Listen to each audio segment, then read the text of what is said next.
స్త్రీల ఆదివారం వరకు ఏర్పాటు చేయబడిన మంచి సమయాన్ని బట్టి నా హృదయపూర్వక ధన్యవాదాలండి.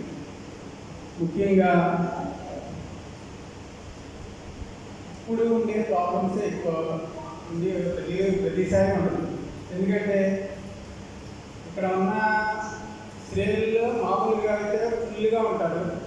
ఇప్పుడున్న పరిస్థితిని బట్టి ఈ చిన్న చిన్న గొడవ వల్ల కక్షతోటి రావట్లేదు చర్చి. అంతేగాని అది చాలా తప్పు.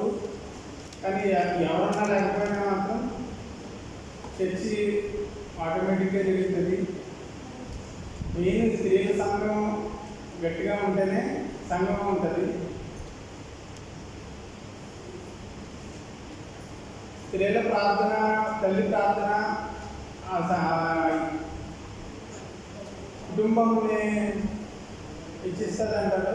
కానీ ఇక్కడ ఏంటంటే స్త్రీల సమాజం ఎలాంటిదంటే తల్లితోటి సమానం. అందుకని స్త్రీలందరూ కరెక్ట్గా ఉండి ప్రార్థన చేసి సంఘాన్ని ఇంకా అభివృద్ధి చేయాలని కోరుకుంటున్నాను. అంతేకాకుండా మన చర్చికి ఉన్న స్త్రీల సంఘం ఇంకా అభివృద్ధి చెందాలని, ఇంకా ఏదైనా స్త్రీల సమాజం స్త్రీల ఆదివారం చేయాలని కోరుకుంటూ ఈ సమయాన్ని ఇచ్చిన పాస్టర్ గారికి, సంఘానికి నా హృదయపూర్వక ధన్యవాదాలు.